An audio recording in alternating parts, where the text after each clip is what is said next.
প্রায় বলি স্মার্টফোনে নাকি আর ইনোভেশন হচ্ছে না। ইনোভেশন কি সত্যি হচ্ছে না?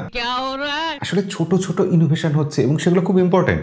क्या बात कर रहे हैं? আমাদের হাতে নিয়মিত নতুন নতুন স্মার্টফোন আসছে বলে আমরা খেয়াল করে দেখি না যে কত কিছু পাল্টে গেছে, নতুন কত কিছু এসেছে। ফোন ব্যবহার করার এক্সপিরিয়েন্সটাই অনেক বদলে গেছে। তাই নাকি? ব্যাপারটা কিরকম আজকের ভিডিওতে সেটাই বলবো। উদাহরণ হিসেবে দেখানোর জন্য Realme P3X আর Realme P3 Pro এই দুটো ফোন যে সদ্য লঞ্চ হচ্ছে, এই ফোন দুটোর ব্যাপারে ডিটেলসে বলি। এমনিতেই Realme P সিরিজের ফোন আপনাদের অনেকেরই বেশ পছন্দের ফোন, ভালো দামে ভালো স্পেসিফিকেশনস আসে এই ফোনে। কিন্তু এই নতুন দুটো ফোনে কি হলো? P3X এই ফোনটার ব্যাপারে একটু পরে ডিটেলসে বলছি। ফার্স্টে বলি Realme P3 Pro এই ফোনটা কি স্পেশাল নিয়ে আসছে। প্রথমত এই ফোনটা তিনটে কালারে আসছে। এই কালারটার নাম নুবিয়া গ্লো। কেন গ্লো? তার কারণ এই ফোনটা অন্ধকারে জ্বলবে, অন্ধকারে জল করবে। এর মধ্যে নুবিয়া লাইন টেক্সচার আছে, লুমিনাস কালার চেঞ্জিং ফাইবার আছে, যার জন্য এই প্রতিটা ফোন একটা আরেকটার থেকে আলাদা হবে, ইউনিক হবে। এছাড়া এই ফোনটা গ্যালাক্সি পার্পল কালারে আসছে আর স্যাটার্ন ব্রাউন কালারে পাওয়া যাচ্ছে। এবার যে জিনিসটা নোটিস করার মতো যে এই ফোনে কিন্তু 6000 mAh ব্যাটারি আছে। আপনি ভাবুন আজ থেকে 1 বছর আগে আমরা 6000 mAh ব্যাটারি দিয়ে এরকম পাতলা ফোন, হালকা ফোন ভাবতেই পারতাম না। ফোনের ওজন মাত্র 192 গ্রাম, ফোনের থিকনেস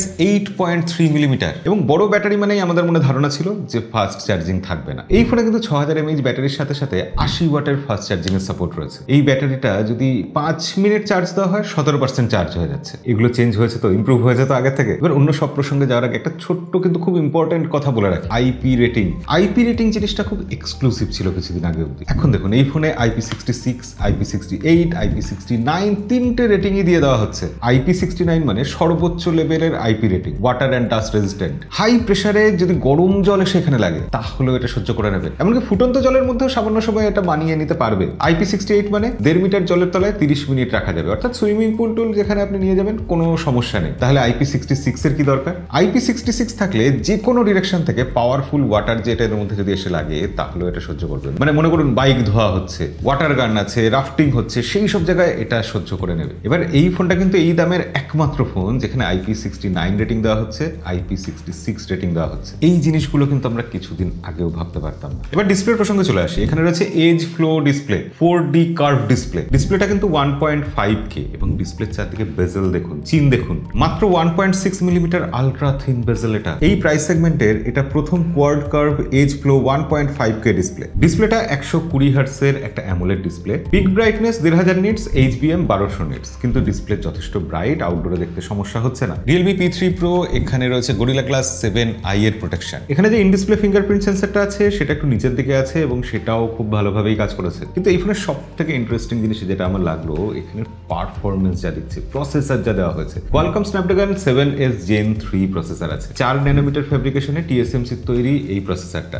8 লাখের কাছাকাছি AnTuTu বেঞ্চমার্ক স্কোর। এই প্রসেসরটা এমনিতে গরম হওয়ার কথা নয়, কিন্তু Realme এর সাথে সাথে এখানে 6050 millimetre square aerospace VC cooling system দিয়ে দিয়েছে, যার ফলে আমরা যখন গেম প্লে করছি ভিতরেতে হিটটা তৈরি হওয়ার কথা সেটা কিন্তু হচ্ছে না, ফোন গরম হওয়ার কোনো রকম ব্যাপার থাকছে না। BGMI যখন আমরা খেলছি দেখছি যে মোটো H50 ফিউশনের থেকে 3-4 ডিগ্রি কম টেম্পারেচার গেইন করছে। আর BGMI এর কথা বলছি তার কারণ এখানে ক্র্যাকটনের সাথে না Realme একটা কোলাবোরেশন করেছে, যার ফলে স্টেবল ফ্রেম রেট পাওয়া যাচ্ছে, হাই ফ্রেম রেট সাপোর্ট পাওয়া যাচ্ছে, stable network connection, efficient battery use, optimised device temperature and seamless touch accuracy পাওয়া যাচ্ছে। মোটামুটি 85 থেকে 90 FPS এ BGMI কিন্তু ভালোভাবেই খেলা গেছে এখানে, আর তাতে টেম্পারেচার ওই 37 থেকে 40 ডিগ্রির মধ্যেই থেকেছে। এই জিনিসগুলো কিন্তু আমরা আগে পেতাম না। এই যে এত ভালো পারফরমেন্স, তার সাথে সাথে ফোন ঠান্ডা থাকবে, তার সাথে সাথে গেমিং কোম্পানির সাথে কোলাবোরেশন, এইগুলো কিন্তু নতুনত্ব ফোনে। এছাড়া রিয়েলমির GT বুস্ট টেকনোলজি তো রয়েছে গেমিং এর জন্য, স্পেশাল অপটিমাইজেশন। এখানে স্টোরেজ টাইপও কিন্তু ভালো রয়েছে, UFS 3.1 সাথে LPDDR4X RAM। এবার পারফরমেন্সের কথা এত বলছি মানে এখানে ক্যামেরাটা যে অবহেলা করা হয়েছে এরকম একেবারেই নয়। Sony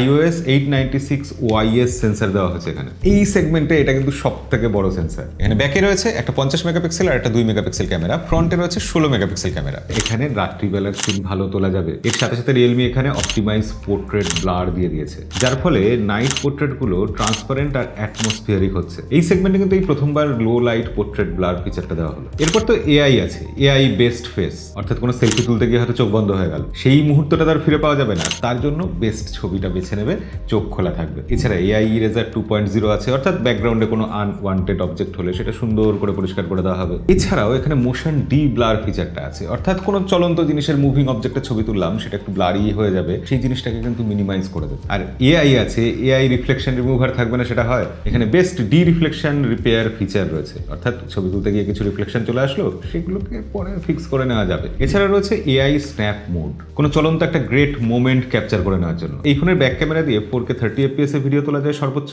আর ফ্রন্ট ক্যামেরাতে 1080p 30 FPS এ সর্বোচ্চ ভিডিও তোলা যায়। এবার এই সব কিছু পাওয়া যাচ্ছে কেন? কারণ এখানে Realme UI 6.0 আছে। বাই দ্য ওয়ে, আমার কাছে যে ফোনটা আছে সেটা কিন্তু 12GB 256GB ভেরিয়েন্ট, যদিও এখানে র্যাম বুস্ট করা যাবে আরো 14GB এক্সট্রা। আর এই Realme P3X এই ফোনটাকেও আন্ডার এস্টিমেট করার খুব একটা সুযোগ নেই। 5G ফোন, 6000 mAh ব্যাটারি দিয়ে 45 ওয়াটের ফাস্ট চার্জিং দিয়ে মোটামুটি একটা ভালো প্যাকেজ।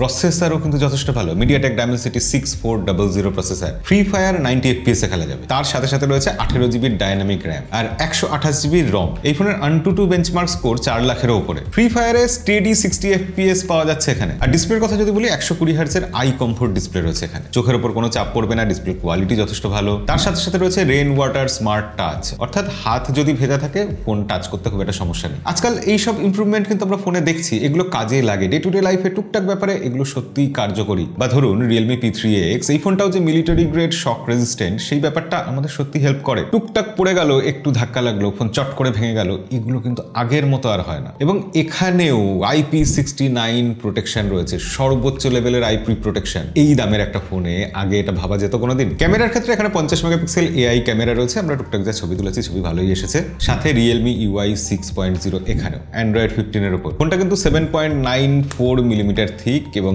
বেশ পাতলা ফোন। ওজনও যথেষ্ট কম, 197 গ্রামের ওজন। 3টে কালারে এসছে, মিডনাইট ব্লু, লুনার সিলভার আর স্টেলার পিঙ্ক। তবে এই ফোনের একটা জিনিস আমার মনে হচ্ছে যে আমাদের রোজকার লাইফের অনেক কিছু খুব ইজি করে দেবে। AI স্মার্ট সিগন্যাল অ্যাডজাস্টমেন্ট, যেখানে ভালো সিগন্যাল ধরে না সেখানে কল কানেকশন, ডায়ালিং স্পিড 15% বাড়িয়ে দিচ্ছে, অ্যাপ ডাউনলোড স্পিড 15% বাড়াচ্ছে। এমনকি হোয়াটসঅ্যাপ বা ইনস্টাগ্রামে যখন আমরা ভিডিও কল করি তখন ভিডিও শাটারিং সেখানে 15 থেকে 18% এটা কমিয়ে দিচ্ছে। এবার ধরুন কোথাও নেটওয়ার্ক একেবারে নেই, মোবাইলে ইন্টারনেট নেই, সেলুলার সিগন্যাল নেই, সেই সব সময়ের জন্য এখানে ফ্রি কল বলে একটা ফিচার দেওয়া হয়েছে। কাছাকাছি যে ইউজাররা থাকবে তাদের সাথে এমার্জেন্সি কন্ট্যাক্ট করা যাবে এই ফোনের মাধ্যমে। এই জিনিসগুলো সত্যি প্র্যাকটিক্যালি কাজে লাগে। তো Realme P3X বা Realme P3 Pro, এই দুটো ফোনের বেশ কিছু জিনিস আমার মনে হয়েছে যথেষ্ট ইমপ্রুভড, আমাদের ডে টু ডে লাইফের ইউজার এক্সপিরিয়েন্স অনেক ভালো করে দেবে। এবার এই ফোনের দাম কত, কিরকম পাওয়া যাচ্ছে, কবে সেল আছে, সবকিছু বিস্তারিত জানার জন্য ডেসক্রিপশনে আমি লিঙ্ক দিয়ে রাখবো, সেখান থেকে চেক করে নেবেন। কিন্তু যেটা মূল কথা বলার, দুটো আলাদা আলাদা প্রাইস সেগমেন্টের এই দুটো ফোন হাতে নিয়ে আমরা যদি একটু ভালো করে চিন্তা করি, ভালো করে দেখি, তাহলে আমরা বুঝতে পারবো যে স্মার্টফোনে অনেক কিছু ইমপ্রুভমেন্ট আসছে। আগের মতো চমকে দেওয়ার মতো কিছু ইমপ্রুভমেন্ট না, ছোট ছোট এমন কিছু ইমপ্রুভমেন্ট যেগুলো আমাদের ইউজার এক্সপিরিয়েন্সকে বাড়িয়ে দেয়, আমাদের রোজকার জীবনযাত্রাকে কিছুটা ইজি করে দেয়। এই ব্যাপারে আপনার কি মতামত কমেন্টে লিখে জানাবেন, আর ভিডিও ভালো লাগলে লাইক করতে ভুলবেন না। দেখা হবে পরের ভিডিওতে, তবে তার জন্য সাবস্ক্রাইব করে রাখতে হবে। আজকের মতো বিদায়।